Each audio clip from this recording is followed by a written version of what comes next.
All right. Okay, we're in action, looking good.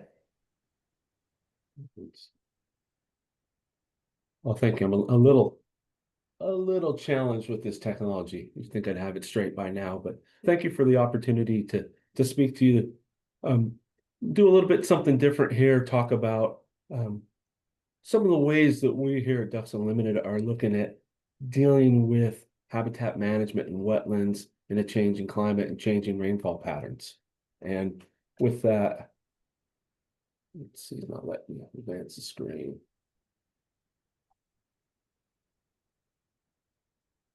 There we go. I'll use my mouse. Um, can you see? Yours isn't changing. Yes, well, we went through A, B, C, and D, so I think it did change. It just had a bit of a lag. I've got one screen it's changed on and one it's not. Okay. I'll follow the one that's on. Very good. I want to just a brief outline of where I'm going with this talk, give you an idea of what DU does, the importance of waterfowl in the Central Valley and wetlands, talk some about managed wetlands, managed floodplains, salmon and ducks, and ultimately then highlight our China Island managed floodplain project.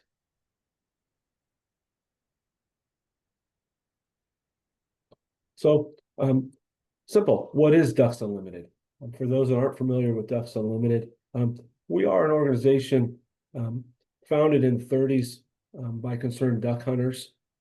Waterfowl populations were decreasing across North America as a result of, well, drought conditions and unregulated hunting. And a group of duck hunters came together to conserve waterfowl and wetland habitat. And to this day, our mission is habitat conservation. Um, our mission specifically is to conserve, restore, and manage wetlands and the associated habitats that benefit waterfowl and other wildlife. And really, that's where my position comes in. I'm working more at an ecosystem level and taking in all kinds of different species and habitats. And DU is an organization. We work in all 50 states. We have 4 regional offices, 9 field offices, and we're an organization that has a whole suite of biologists and scientists like myself, as well as a whole staff of regional civil license engineers. And with that, a whole permitting staff as well. So we're able to do from start to finish project completions and deliver projects in all 50 states. To give you an example of how much work we do in 23, 24 across the US, we delivered about 1 million acres of conservation projects. And we're if you're not familiar with the waterfowl world, duck hunters have a long history of really stepping up and paying for things and putting a lot of money towards conservation. And it's really something we don't see a lot in the nonprofit world, especially not in those related to conservation, natural resource conservation. I'm giving an example of that our recent fundraising campaign, Conservation for a Continent. We're hoping to raise $3 billion, B with a billion with a B, by 2026. And so far, our largest contribution to that campaign came from Cox Cable, which donated $100 million. So again, a unique opportunity in the duck world. Waterfowl hunters have a long history of stepping up, and we're able to leverage that money to build a whole lot of habitat, leverage state and federal funds across North America for that, and build, get more out of that money. So a really unique environment in the waterfowl world. And a little bit about my role. In 2021, Ducks Unlimited, in that spirit of doing more than, I'll say, traditional waterfowl habitat, joined the Floodplain Forward Coalition. And that was memorialized by an MOU with California Trout, DU, the California Rice Commission, and Northern California Waterfowl Association that really formalized the commitment by all those organizations to solutions for salmon recovery. And that led to the formation really of my position in DU, where I bring together really a diverse background where I would be considered a waterfowl scientist, and that I've published 17 papers on California's wintering or breeding waterfowl. Just in the last 8 years. It's been a great run. And at the same time, I've spent the last 10 years working with salmon, salmon throughout the Central Valley and in the Delta, working with folks at UC Davis, California trout. And I spent 10 years or 14 years working at Department of Water Resources within the State Water Project. I'm really throughout everywhere from Salton Sea to throughout the Central Valley. So have that understanding of how water works in this state and the challenges and politics behind it. So I'm bringing all that into this role to try to conserve these habitats and to do more with our water and our wetlands in these changing environment. And so one of my roles again is to focus on floodplains and these managed floodplains, but really with this idea that this floodplains provide habitat for birds and fish, and really converting that, if you will, that energy in plants in the soil to aquatic invertebrates that provide that base of the food chain for everything. And really growing on that and pulling people together. Let's talk a little bit about why the Central Valley is so important, and for waterfowl in particular. It is, like I say, one of the most important wintering areas for waterfowl in North America. Supports some years the single largest concentration of waterfowl. We estimate most winters we have about 4 million waterfowl in the Central Valley at any given time in December and January. And that's generally more than 60% of all the waterfowl wintering in the Pacific Flyway. And it's sometimes that's 20% of all the waterfowl in North America. So huge numbers in history of waterfowl in the Central Valley. And what really makes that unique, you all have spent time in the Central Valley, I'm assuming, you realize that there's not much natural wetlands left. We've lost, if you will, 95% of the wetlands that were here, I'll say in 1900. And if there's water on the landscape now, it's because someone has put it there. Our water has moved throughout the valley. We're actively trying to build these habitats and manage these habitats. And that's really unique amongst important wintering waterfowl areas throughout the continent. And produces its own challenges. To give you a graphic of the importance of the Central Valley for wintering waterfowl, this graphic shows the bottom left corner is a blue-winged teal with a little backpack transmitter on it. You can see a solar panel on top of that transmitter. We did a study for about 7 years, putting these backpacks on 15 different species of waterfowl that wintered in the Central Valley, and asked the simple question: where did they go after wintering in the Central Valley? And these transmitters would give us a GPS coordinate about every half hour, in some cases for up to 2 to 3 years. So yeah, you can do the math real quick. That's millions of data points. But what this shows is that after these birds winter in the Central Valley, all these dots, all these lines are where these waterfowl went. And so we've got birds coming in the Central Valley from the far northern Arctic Canada, from Siberia, from mainland Russia, and then birds going from the Central Valley to Mexico and really throughout Western North America. So just an area of huge importance for these birds. And these birds travel a long way, in some cases thousands of miles, to and from the Central Valley.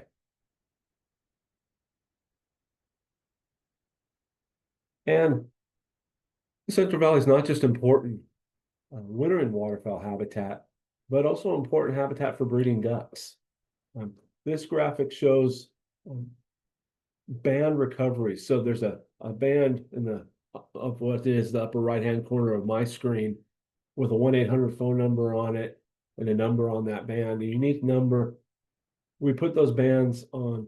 My kids are in this picture helping me out banding birds. Put a band on their leg.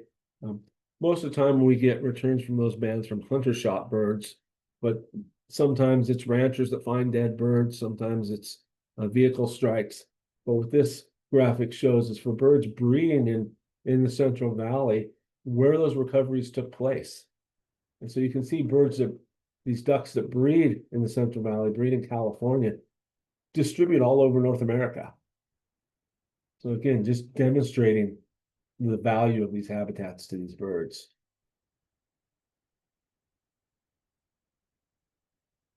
Also unique to the Central Valley, we've got 3 species of birds, mallards, cinnamon teal, and gadwall, that roughly 60 to 80% of those species that winter in this state breed in this state. So if we don't provide breeding habitat for those 3 species, then we don't have them. Very, very unique when we have 4 million birds coming here in the wintertime to have such importance to these breeding habitats.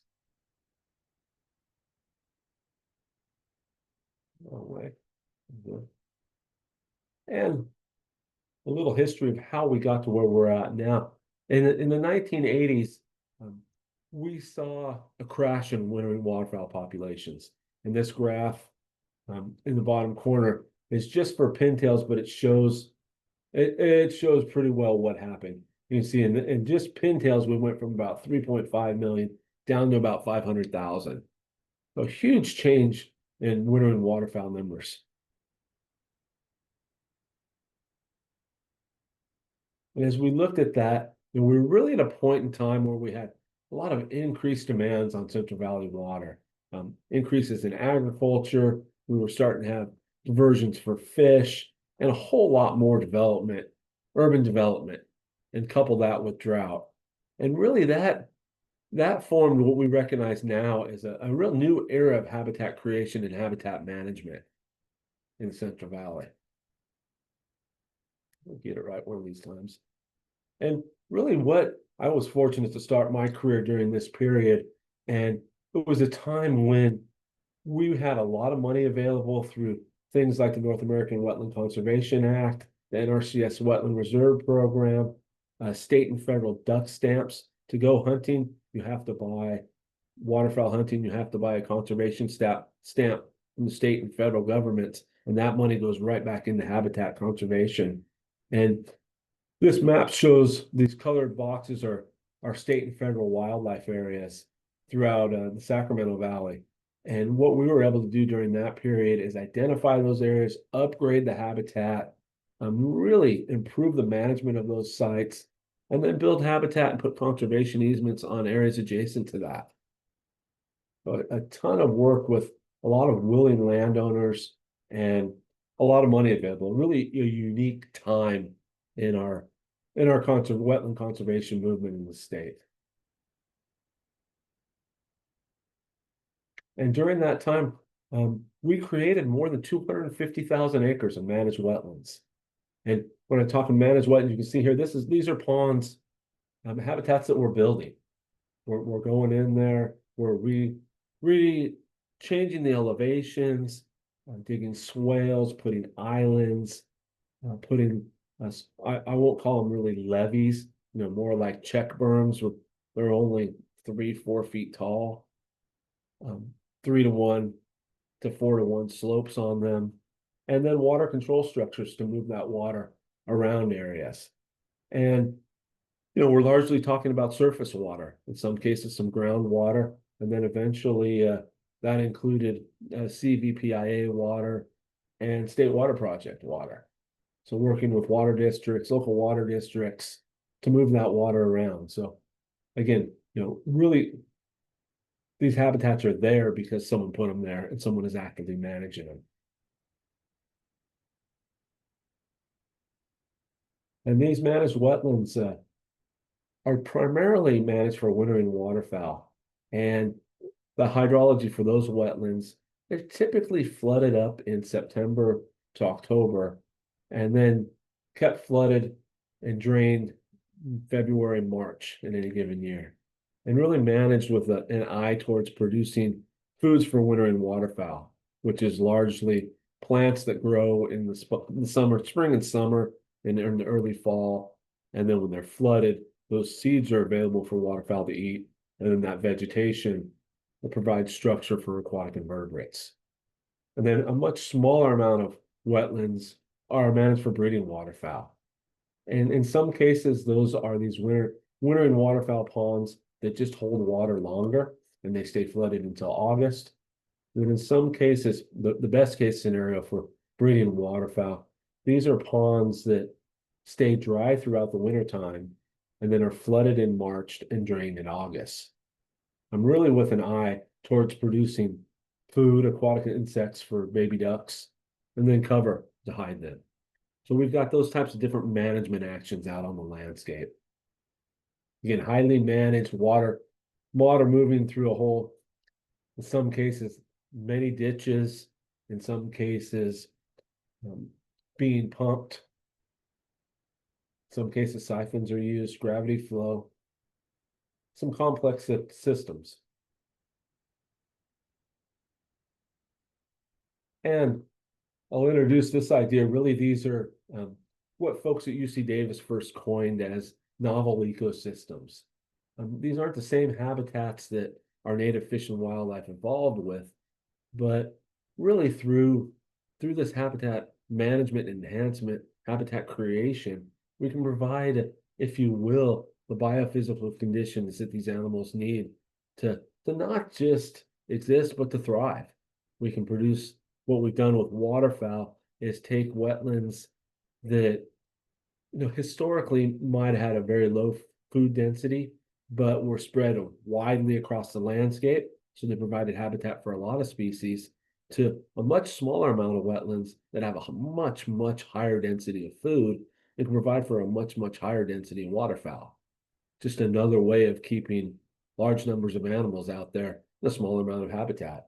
And I would argue we can do the same thing for fish, for salmon. And to conclude that story, what we saw is that wintering waterfowl populations responded. We built 250,000 acres of habitat, managed them for waterfowl, and our populations basically doubled over that period. And really been held up as one of the success stories for managing habitat.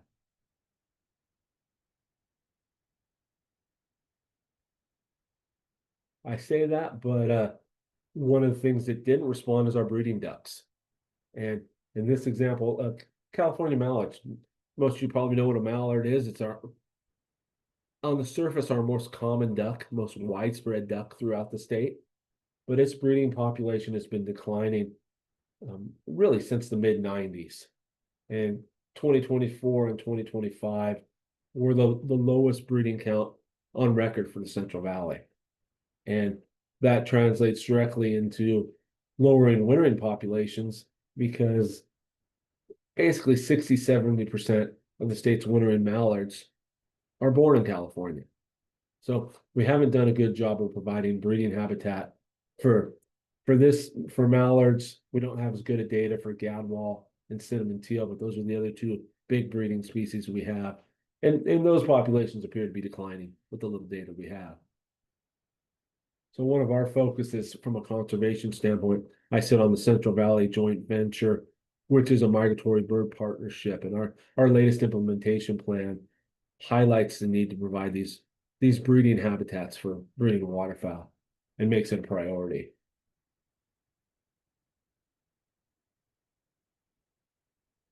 Right.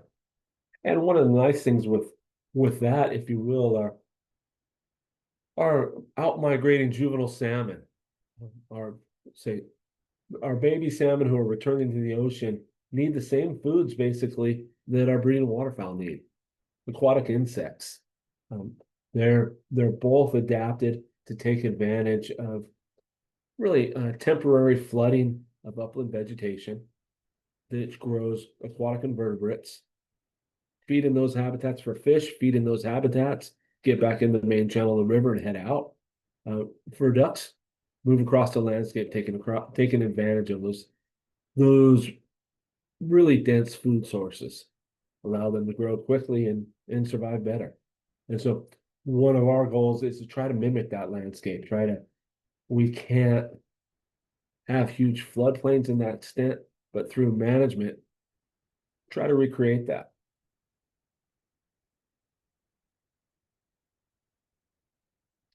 And that leads to the China Island floodplain habitat that we're in the process of designing right now. And this project is located in the San Joaquin Valley. You can see the San Joaquin River running diagonally across the page. It's along the San Joaquin River and just south of the Merced River. So just south of the confluence of the Merced and San Joaquin rivers. And in amongst a lot of federal and state land, this property is a state wildlife area. So in amongst a nice chunk of habitat. Oh, I get it. No, I won't get it right. And basically what we're trying to do with this project, this map shows the white line running through there is the San Joaquin River. And then to the left of the on my screen, to the left of that, these yellow properties. Between the yellow properties and the white line, it's about 1,300 acres owned by the state that floods fairly often from the San Joaquin River. It floods enough that they can't really actively manage that landscape. And the yellow outlines are managed wetlands that they actively manage for the wintering waterfowl and or breeding waterfowl. So this chunk of land that kind of sits between the two.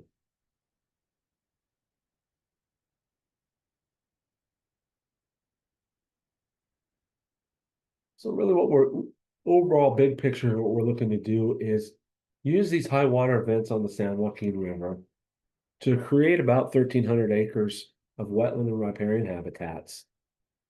And to do it for multiple species, capturing these high flow events from the river for salmon, for waterfowl and shorebirds. The Central Valley is an internationally recognized location for migratory shorebirds as well. And then the Central Valley Joint Venture implementation plan also identifies a number of riparian landbirds and at-risk bird species in that area that we can provide habitat for. So trying to capture that whole suite of species there and manage this 1,300 acres based on, again, largely flows from the river. What does that mean?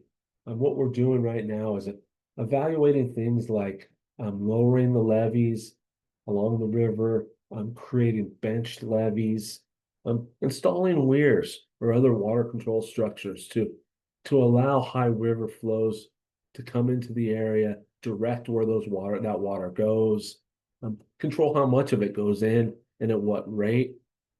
In some cases, perhaps remotely, being able to get on your computer during a storm event and adjust the weir, essentially, and let more water in, or say, hey, that's enough water, and stop the flow of it.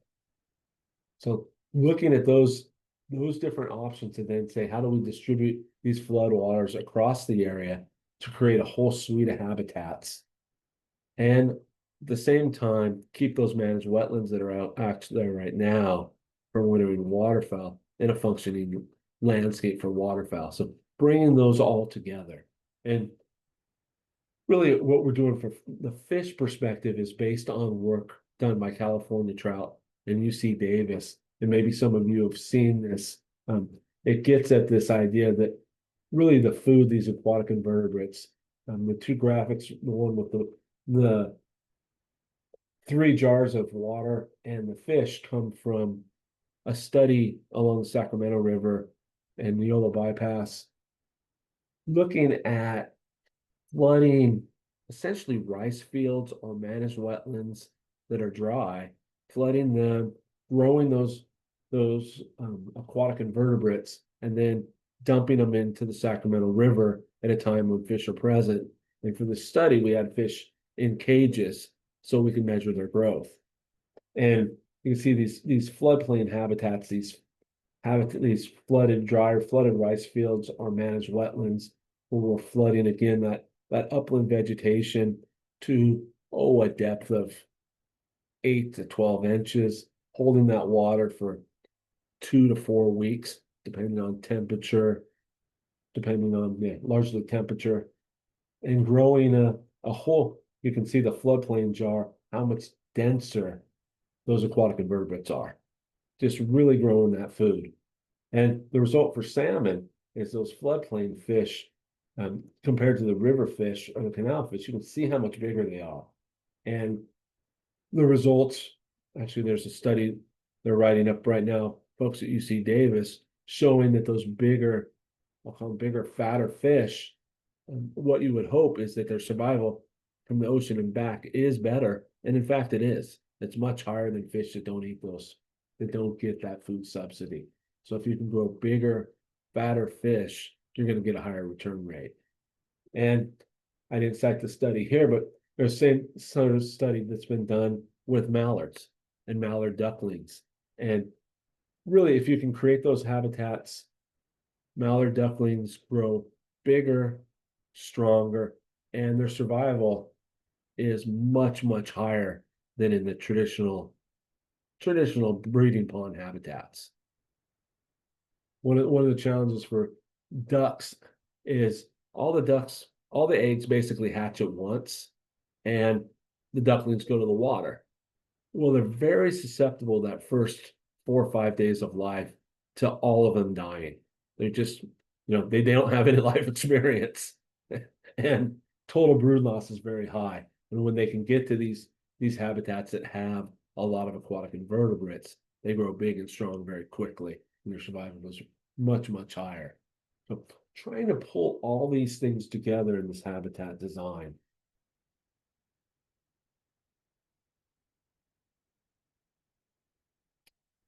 And, fundamentally what it's also doing that as we look at this, getting this adaptive management idea and climate change is really looking to develop management strategies based on the water year type. Getting away from this notion and I'll say the waterfowl field, many wildlife management, fisheries management fields where you're trying to get the most production or the most highest survival every year. And recognizing that these populations, if you will, go in cycles. And not every year is going to be a good year. And let's not try to, if you will, force that habitat on these species when it's not going to be a good year. So within this cycle of changing rainfall patterns, adapting management to a suite of species that can benefit from the flows that time of year or the rain that time of year. It might be a number of years ago we had a really, really wet April. That benefits a whole bunch of breeding ducks. That a late run salmon, spring run salmon that can benefit. We can, targeting management practices along those lines instead of doing them the same way every year, basically. And with that idea, developing a water management structure that can capture flows and redistribute them or hold them, almost creating a little basin, storage basins to hold water and then redistribute them across these managed wetlands and managed floodplain habitats at a time when it benefits a sort of species. And really changing that management, if you will, to when the conditions are right. In this case, it'll be for waterfowl, shorebirds, and some breeding songbirds. When those conditions are right, that the table's set for them to take full advantage of the habitats. And we see that bounce back into the population. And some could argue successfully for waterfowl, breeding waterfowl in the state, and for salmon, we really haven't done that. So one of the reasons why our populations are declining is because we don't get that bounce back. We don't get that time when habitat is, when conditions are the best for these species that they're able to really take advantage of. And within that framework, the other thing we're pushing is identifying the soils and locations that are suitable for groundwater recharge and developing the water management infrastructure to allow when the same sort of idea, we're not going to get groundwater recharge every year, but when the water year is right, we've identified those areas and those soil types. We have the water infrastructure there to get the water there and to allow those things to happen. So a fundamental, I'll say, a shift in how we're viewing habitat management from really a single species and getting the most out of every year and that stability to responding to different environmental conditions and different water year types. And climate change is really forcing us to do that.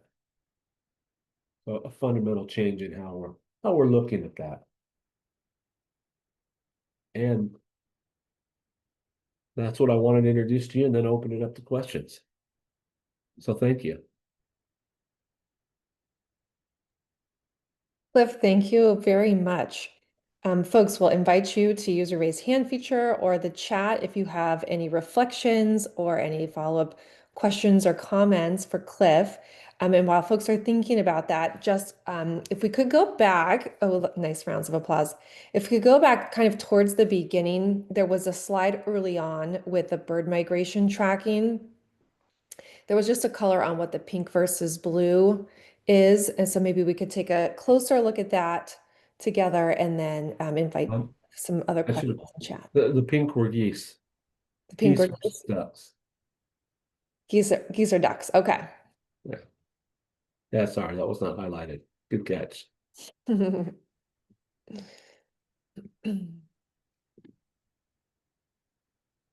didn't see Okay. there was any questions in the chat. No, no questions have come through yet. But it was a really interesting look at the Central Valley, and I am in Southern California, and so I don't usually get the aerial shots of the wetlands and the habitats, and it's such a nice visualization to be able to understand the work that you're doing, and really like tremendous work fundraising and conservation efforts on behalf of DU. No, we've had a good run. And the one thing I didn't put in that talk, we've created 250,000 acres of managed wetlands. The other thing that happened during that period in the Sacramento Valley, any given year we have 3, 4, 500,000 acres of rice. And prior to the early 90s, the rice was harvested and the stubble was burned. And if anybody who was around during that period, I was in the valley in the late 80s, and the air quality was just horrible. Mm, And that was finally legislated out. And by the early to mid 90s, led largely by Ducks Unlimited, Audubon, and TNC, really convinced the rice community that flooding that rice stubble would decompose the stubble, be cost effective. The birds would come in and stomp it all down, would fertilize it. And then from a hunting perspective, duck hunting season is about 3 months out of the winter. Um, you can lease a hunting site, basically $2,000 to $8,000 a season for a person out there. And so a 100-acre rice field could have 12 guys on it. So the farmer wow. could make extra money that way too. And so now we have, in addition to the 250,000 acres of managed wetlands, any given year we have an additional 2 to 3 to 400,000 acres of winter flooded rice. And so we've really transformed the landscape over the last, well, getting old, 30 years now, Decades. where we have almost 500,000 acres of I'll call them, rice. I'll throw that winter rice in there as wetlands. About 500,000 acres, 500,000 plus acres of wetlands now that we didn't have. So really transformed the landscape. It's really impressive. But got two questions that came through in chat. So let's start with the first one from Adam. Says it looks like the rise and fall of mallard populations is similar to wet and dry years. Could the recent spell of dry years be affecting their population? Yeah, it certainly has something to do with it. But again, what we're not seeing is, we're seeing a decline during dry years, but then the wet years, we're not seeing that bounce back up because um, the habitat really just isn't there. What's limiting is those again, that summer wetlands on the environment. If you spend any time in the Central Valley, say in June, the only water really on the landscape is in agricultural ditches or in permanent detention basin type ponds. And those just aren't habitat that facilitates survival of ducklings. And so we've got a number of programs to try to build more habitat and a bunch of research to try to understand where we need to put it and how much of it we need across the landscape. And Poyom asks, where do you see the most potential for low-hanging fruit for new opportunities to expand habitat? So it's kind of a nice follow-up to what you were just talking about, actually. That's a great question. You know, we're having a hard time now. I kind of alluded it to there, you know, in the 80s, 90s, mid 90s, really, we had a lot of land available. We had a lot of money and we had a lot of willing landowners. We're at a point now where land costs are so high, there's so little undeveloped or low quality ag land left across the landscape that it's hard to come across these prime locations for habitat and for either purchasing land, putting conservation easements on it, or doing restoration. And I'd say in the Central Valley, our best opportunities are in the San Joaquin Valley right now, where we have the opportunity to work with landowners, build unique partnerships, working along the San Joaquin River, to try to build more habitat along the river. And you know, ultimately we have to secure water. That will be the challenge. But no, we're at a tough time now where it takes a lot more strategic planning and much more diverse partnerships. You know, where we're bringing in this case, working with salmon biologists, bringing the fisheries folks together. In other cases, you know, partnering with monarch butterfly recovery to put more upland habitats out there and getting the most out of these spaces. And Gerald asks, for the managed wetlands that are seasonally flooded and drained, is the drained water put into the state aqueduct system and made available for other uses or sent to rivers? A combination of both. Where possible, you know, somewhere like the Grasslands Water District in the San Joaquin Valley, they reuse as much of that water as possible. And working with our agricultural water suppliers in the Sacramento Valley, folks like Glenn Irrigation District and others, they're using as much of that water as possible. Or, you know, there's a certain amount of flows that have to be released for environmental flows. They're used for environmental flow to free up water for other things, basically, too.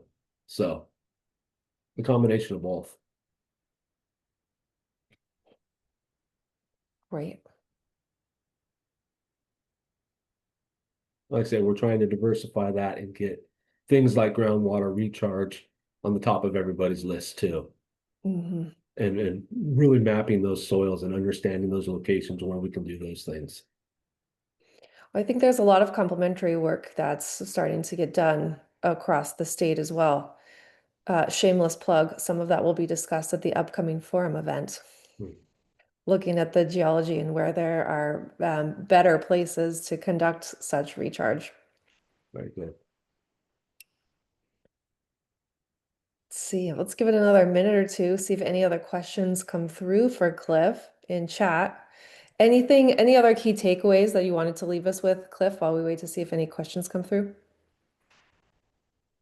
Um, Not really. I wanted to emphasize that, but you know, I guess the one thing I didn't get too far into is really salmon recovery. And we really can, we're working throughout the Central Valley right now to implement these ideas of what we've done with wintering waterfowl, producing a lot of food to keep populations going, doing those same things with salmon. And I think you'll see in the coming years here a real transformation of how we manage this species and recognition that it's not just, you know, for those of us that have been in this water world long enough, the fisheries folks have argued for decades that we need more flow, that we need increased flow, and fish need water, but fish need a whole lot more than just water. And we're getting to recognize that in many of these systems, they're food limited and they're limited by the amount of habitat they have where they can get out of the flow and access that food. You know, if you think of you're a little fish that's only 2 inches long, you're in a river, all your food is going by you. It's hard to get that food. If you can get out of the stream into a managed wetland, into an off-channel habitat, you can access your food quickly and get much bigger.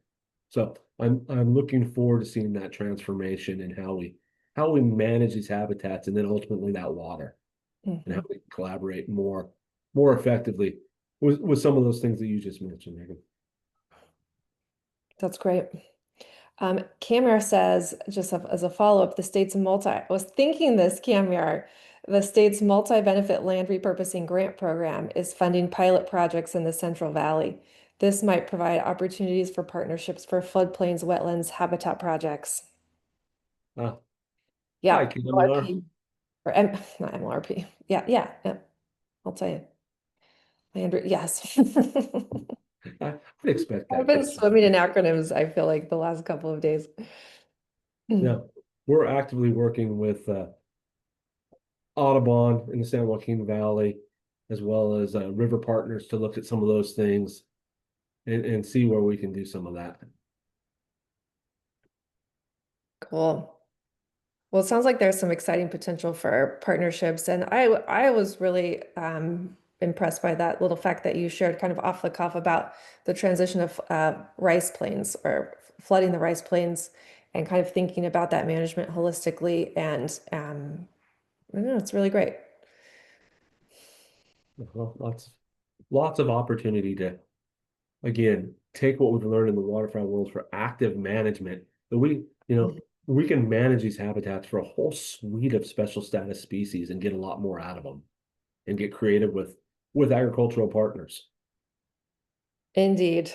Indeed. And it's the conversations and like the willingness to think creatively together, which really helps make these positive changes for our environments.